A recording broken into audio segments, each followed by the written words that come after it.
Orang Kudus.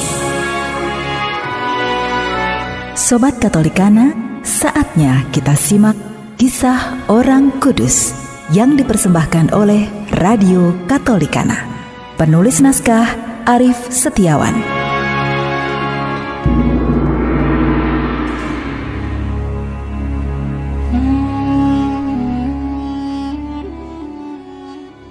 Saudara-saudari, hari ini kita akan mendengarkan kisah Santo Gregorius dari Nisa.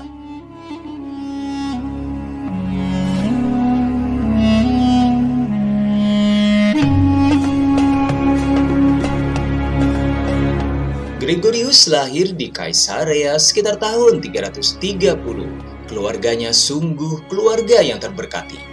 Ibunya seorang martir. Dua orang kakaknya adalah Basilius Agung dan Petrus Sebaste, dikelari sebagai orang kudus oleh gereja. Demikian juga Makrina, saudarinya yang tertua. Gregorius dikenal aktif di dalam masalah-masalah gereja dan berpengaruh besar di dalam beberapa konsili dan sinode.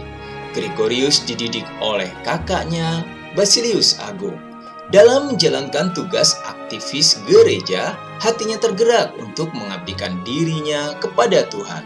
Gregorius lalu memutuskan untuk menjadi imam. Atas pengaruh dan bujukan kakaknya Basilius, Gregorius kemudian ditahbiskan menjadi uskup di Nisa tahun 372. Dengan keahliannya dan imannya yang kokoh, Gregorius menjadi seorang pembela ulung ajaran para rasul terhadap rongrongan para penganut Arianisme. Yang mulia Demosthenes, yang mulia harus bertindak tegas terhadap uskup Nisa. Orang itu telah menghina Arianisme. Diam kalian. Apa kalian pikir aku tidak tahu masalah ini? Aku juga seorang Arianisme. Aku sudah punya pemecahan masalah atas masalah ini tanpa kalian minta.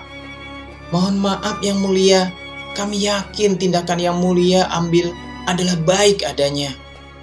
Pada konsili di Antioquia pada tahun 379, Gregorius tampil sangat menonjol dengan pandangan-pandangannya yang benar terhadap kaum Arian dan kesalahan-kesalahan kaum Malaysian.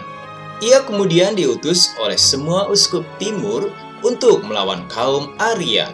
Ketidakpuasan dan kemarahannya dituangkan dalam tulisan-tulisan Gregorius untuk mengingatkan semua orang Kristen agar menaruh hormat pada tempat-tempat suci.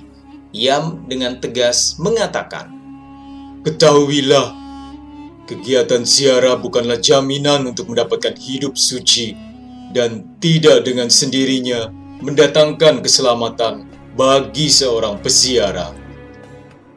Gregorius dikenal sebagai bapak gereja yang banyak menulis. Tulisan-tulisannya berisi pandangan-pandangan iman yang benar yang diperkuat pandangan filosofis yang berkembang pada masa itu. Tulisan-tulisannya yang berhubungan dengan kitab suci menggunakan metode alegoris yang dikembangkan oleh Origenes. Tulisannya tentang Trinitas dilukiskan dengan memanfaatkan teori-teori dan ide-ide dari Plato. Khotbah-khotbahnya sangat disenangi banyak orang karena berisi pandangan-pandangan iman yang sesuai dengan ajaran para rasul. Pada konsili di Konstantinopel pada tahun 381, Gregorius ikut aktif memberi pandangan-pandangan tentang ajaran iman yang benar. Ia dianggap sebagai tiang agung pengajaran iman yang benar. Gregorius meninggal pada tahun 394.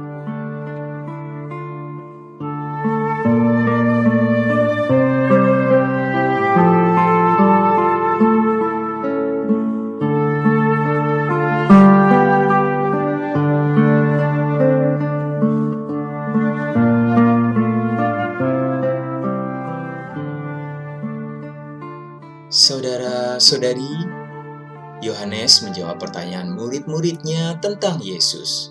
Dia menjelaskan bahwa Yesus memberi kesaksian mengenai kebenaran dari Allah, tetapi tidak seorang pun menerima kesaksiannya tersebut. Sebagai utusan Allah, Yesus sendirilah yang mewartakan tentang Allah. Dialah Putra Allah, sebab itu Allah begitu mengasihinya dan menyerahkan segala sesuatu kepadanya. Dengan penuh rendah hati, Yohanes mengatakan kepada murid-muridnya bahwa barang siapa percaya kepada Yesus, ia beroleh hidup yang kekal. Tetapi barang siapa tidak percaya kepadanya, ia tidak akan memperoleh hidup yang kekal. Yohanes dengan rendah hati mengajari murid-muridnya untuk percaya kepada Yesus tanpa merasa kredibilitasnya sebagai seorang guru dan pembaptis disabotase. Dia justru melihat kesaksian akan Yesus sebagai juru selamat dan mengajarkan kepada murid-muridnya untuk percaya kepada Yesus. Lalu, bagaimana dengan kita yang adalah murid-murid Yesus? Apakah kita percaya kepadanya?